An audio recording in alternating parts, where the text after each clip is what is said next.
Hello guys, welcome back to my new another video. আজকে আমি আপনাদের জন্য চমৎকার একটি ভিডিও তৈরি করে দিলাম, কারণ এই ভিডিওতে রয়েছে কতগুলো গুরুত্বপূর্ণ শব্দার্থ এবং সেই সাথে শব্দার্থ দিয়ে কিভাবে বাক্য তৈরি করতে হয় এই ভিডিওতে সুন্দর করে তৈরি করে দিলাম, যেগুলো আপনাদের ইংরেজিতে কথা বলতে অনেক অনেক কাজে লাগবে। তাই আমি অনুরোধ করব, ভিডিওটা না টেনে সম্পূর্ণ ভিডিওটা দেখুন, আর পারলে খাতা কলমে নোট ডাউন করে নিন, তাহলে আপনাদের পরবর্তীতে অনেক কাজে লাগবে। চলুন তাহলে শুরু করা যাক।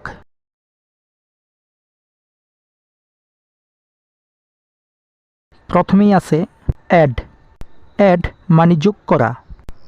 আমি কি আপনার নাম তালিকায় যোগ করতে পারি? এ বাক্যটির ইংরেজি হবে shall I add your name to the list.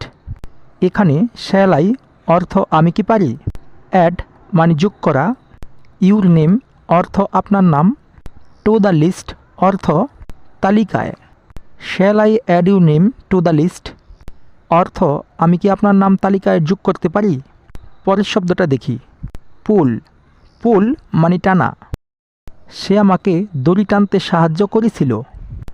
এ বাক্যটির ইংরেজি হবে he helped me pull the rope. এখানে হি অর্থ সে, হেল্প অর্থ সাহায্য করা, হেল্পড অর্থ সাহায্য করেছিল, মি অর্থ আমাকে, পুল মানে টানা, রোপ অর্থ দড়ি। He help me pull the rope অর্থ সে আমাকে দড়ি টানতে সাহায্য করেছিল। রিসিভ অর্থ গ্রহণ করা বা পাওয়া। সমস্ত শিশু একটি ছোট উপহার পাবে। এ বাক্যটির ইংরেজি হবে all the children will receive a small gift. All the children will receive a small gift. এখানে অল দ্য চিলড্রেন অর্থ সমস্ত শিশু, উইল রিসিভ অর্থ পাবে, এ স্মল গিফট অর্থ একটি ছোট উপহার। All the children will receive a small gift মানে সমস্ত শিশু একটি ছোট উপহার পাবে। গিভ। গিভ মানে দেওয়া। আমি তোমাকে টাকা দিব। এ বাক্যটির ইংরেজি হবে I will give you money. এখানে আই উইল গিভ অর্থ আমি দিব, ইউ মানে তোমাকে, মানি অর্থ টাকা। I will give you money অর্থাৎ আমি তোমাকে টাকা দিব। লোক। লোক মানে তাকানো বা দেখা। তোমাকে আজ খুব সুন্দর দেখাচ্ছে। এ বাক্যটির ইংরেজি হবে you look so beautiful today. এখানে ইউ লুক অর্থ তোমাকে দেখাচ্ছে, সো বিউটিফুল অর্থ খুব সুন্দর, টুডে অর্থ আজ। You look so beautiful today অর্থাৎ তোমাকে আজ খুব সুন্দর দেখাচ্ছে। সলভ। সলভ মানে সমাধান করা। শুধুমাত্র সে সমস্যার সমাধান করতে পারবে। এ বাক্যটির ইংরেজি হবে only she can solve the problem. এখানে অনলি অর্থ শুধু বা শুধুমাত্র, শি অর্থ সে, ক্যান অর্থ পারা, সলভ মানে সমাধান করা, দ্য প্রবলেম মানে সমস্যা। Only she can solve the problem অর্থাৎ শুধুমাত্র সে সমস্যার সমাধান করতে পারবে। বাই। বাই মানে কেনা। আমি সাধারণত এই বাজারে আমার সব সবজি কিনি। এ বাক্যটির ইংরেজি হবে I usually buy all my vegetables at this market. I usually buy all my vegetables at this market. এখানে আই অর্থ আমি, ইউজুয়ালি অর্থ সাধারণত, বাই মানে কেনা, অল ভেজিটেবলস অর্থ সব শাকসবজি, অ্যাট দিস মার্কেট অর্থ এই বাজারে। I usually buy all my vegetables at this market অর্থ আমি সাধারণত এই বাজারে আমার সব সবজি কিনি। রাইড মানে চড়া। আপনি কি ঘোড়ায় চড়তে পছন্দ করেন? এ বাক্যটির ইংরেজি হবে do you like to ride horses. এখানে ডু ইউ লাইক অর্থ আপনি কি পছন্দ করেন, টু রাইড হর্সেস অর্থ ঘোড়ায় চড়তে। Do you like to ride horses অর্থাৎ আপনি কি ঘোড়া চড়তে পছন্দ করেন। রিমুভ। রিমুভ মানে সরানো। এখান থেকে টেবিলটি সরাও। এ বাক্যটির ইংরেজি হবে remove the table from here. এখানে রিমুভ দ্য টেবিল অর্থ টেবিলটি সরাও, ফ্রম হেয়ার অর্থ এখান থেকে। Remove the table from here অর্থাৎ এখান থেকে টেবিলটি সরাও। স্কিপ। স্কিপ মানে বাদ দেওয়া বা এড়িয়ে যাওয়া।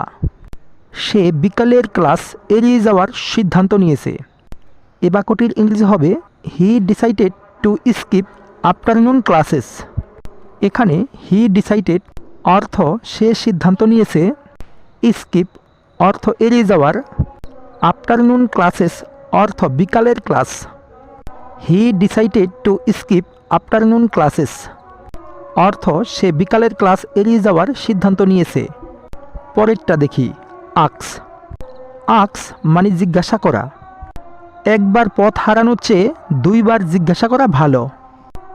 এ বাক্যটির ইংরেজি হবে বেটার টু আক্স twice than lose your way once. Better to আক্স twice than lose your way once অর্থ একবার পথ হারানোর চেয়ে দুইবার জিজ্ঞেস করা ভালো। টেল। টেল মানে বলা। আমরা আপনাকে আমাদের গোপন কথা বলতে পারি না। এ বাক্যটির ইংরেজি হবে we can't tell you our secrets. We can't অর্থ আমরা পারি না, টেল মানে বলা, ইউ মানে তোমাকে বা আপনাকে, আওয়ার সিক্রেটস অর্থ আমাদের গোপন কথা। We can't tell you our secrets অর্থ আমরা আপনাকে আমাদের গোপন কথা বলতে পারি না। উইন। উইন মানে জেতা। আমি যে কোনো প্রতিযোগিতায় জিততে ভালোবাসি। এ বাক্যটির ইংরেজি হবে I love win any competition. এখানে আই লাভ উইন অর্থ আমি জিততে ভালোবাসি, অ্যানি কম্পিটিশন অর্থ যে কোনো প্রতিযোগিতায়। I love win any competition অর্থাৎ আমি যে কোনো প্রতিযোগিতায় জিততে ভালোবাসি। স্টে। স্টে মানে থাকা। আমি আমার পরিবারের সাথে থাকি। এ বাক্যটির ইংরেজি হবে I stay with my family. এখানে আই স্টে অর্থ আমি থাকি, উইথ মাই ফ্যামিলি অর্থ আমার পরিবারের সাথে। শাউট। শাউট মানে চিৎকার করা। আমাকে নিয়ে চিৎকার করার দরকার নেই। এ বাক্যটির ইংরেজি হবে there is no need to shout at me.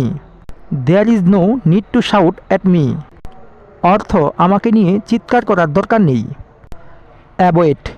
Avoid মানে এড়িয়ে যাওয়া। আপনার ওকে এড়িয়ে চলা উচিত। এ বাক্যটির ইংরেজি হবে ইউ শুড অ্যাভয়েড হার। এখানে ইউ শুড অর্থ আপনার উচিত, অ্যাভয়েড মানে এড়িয়ে চলা, হার মানে তাকে। ইউ শুড অ্যাভয়েড হার অর্থাৎ আপনার ওকে এড়িয়ে চলা উচিত। পোর। পোর মানে ঢালা। এখানে এক গ্লাস জল ঢালুন। এ বাক্যটির ইংরেজি হবে pour a glass of water here. এখানে পুর মানে ঢালা, এ গ্লাস অর্থ এক গ্লাস, ওয়াটার অর্থ জল, হেয়ার মানে এখানে। Pour a glass of water here অর্থাৎ এখানে এক গ্লাস জল ঢালুন। পরেরটা দেখি, টেক। টেক মানে নেওয়া। আমি কি আপনার কলম নিতে পারি? এ বাক্যটির ইংরেজি হবে can I take your pen. এখানে ক্যান আই টেক অর্থ আমি কি নিতে পারি, ইউর পেন অর্থ আপনার কলম। Can I take your pen অর্থাৎ আমি কি আপনার কলম নিতে পারি। রান। রান মানে দৌড়ানো। আমি তোমার চেয়ে দ্রুত দৌড়াতে পারি। এ বাক্যটির ইংরেজি হবে I can run faster than you. এখানে আই ক্যান রান অর্থ আমি দৌড়াতে পারি, ফাস্টার দেন ইউ অর্থ তোমার চেয়ে বেশি। I can run faster than you অর্থাৎ আমি তোমার চেয়ে দ্রুত দৌড়াতে পারি। কিক। কিক মানে লাথি মারা। সে দরজায় জুড়ে লাথি মারল। এ বাক্যটির ইংরেজি হবে হি কিকড দ্য ডোর হার্ড। এখানে হি কিকড অর্থ সে লাথি মারল, দ্য ডোর মানে দরজায়, হার্ট মানে জুড়ে। হি কিকড দ্য ডোর হার্ট অর্থাৎ সে দরজায় জুড়ে লাথি মারল। অ্যাগ্রি। অ্যাগ্রি মানে একমত হওয়া। আপনি কি তাদের সাথে একমত? এ বাক্যটির ইংরেজি হবে do you agree with them. এখানে ডু ইউ অ্যাগ্রি অর্থ আপনি কি একমত, উইথ দেম অর্থ তাদের সাথে। Do you agree with them অর্থাৎ আপনি কি তাদের সাথে একমত। কেস। কেস মানে ধরা। তুমি কি আমার জন্য বলটা ধরতে পারবে? এ বাক্যটির ইংরেজি হবে can you catch the ball for me. এখানে ক্যান ইউ কেস অর্থ আপনি কি ধরতে পারবেন, অথবা তুমি কি ধরতে পারবে। দ্য বল অর্থ বলটি, ফর মি অর্থ আমার জন্য। Can you catch the ball for me অর্থাৎ তুমি কি আমার জন্য বলটা ধরতে পারবে। লিভ, লিভ মানে ছেড়ে দেওয়া, আপনি এটা আমার উপর ছেড়ে দিতে পারেন। এ বাক্যটির ইংরেজি হবে you can leave it to me. এখানে ইউ ক্যান অর্থ আপনি পারেন, লিভ মানে ছেড়ে দেওয়া, ইট টু মি অর্থ এটা আমার উপর। You can leave it to me অর্থাৎ আপনি এটা আমার উপর ছেড়ে দিতে পারেন। ক্যারি, ক্যারি মানে বহন করা, আমি প্রতিদিন তার টিফিন বয়ে নিয়ে যাই। এ বাক্যটির ইংরেজি হবে I carry his tiffin everyday. এখানে আই ক্যারি অর্থ আমি বহন করি, হিজ টিফিন অর্থ তার টিফিন, এভরিডে অর্থ প্রতিদিন। I carry his tiffin everyday অর্থ আমি প্রতিদিন তার টিফিন বয়ে নিয়ে যাই। আনলক, আনলক মানে তালা খোলা বা কোনো কিছু খুলে দেওয়া। দরজা খুলে দিন, আমরা বের হতে পারছি না। এ বাক্যটির ইংরেজি হবে unlock the door we can't get out. এখানে আনলক দ্য ডোর অর্থ দরজা খুলে দিন, উই কান্ট অর্থ আমরা পারছি না, গেট আউট অর্থ বাইরে বেরোতে। Unlock the door we can't get out অর্থ দরজা খুলে দিন, আমরা বেরোতে পারছি না। গাইস, আমি আশা করি আজকের ভিডিওটা আপনাদের অনেক উপকার হয়েছে, কারণ আপনি যদি এইভাবে শব্দার্থ দিয়ে বাক্য তৈরি করা শিখুন তাহলে আপনার ইংরেজিতে কথা বলতে অনেক বেশি কাজে লাগবে। ভিডিওটা ভালো লাগলে লাইক, কমেন্ট এবং শেয়ার করতে ভুলবেন না। আর চ্যানেলে নতুন হয়ে থাকলে অবশ্যই চ্যানেলটিকে সাবস্ক্রাইব করে দিন।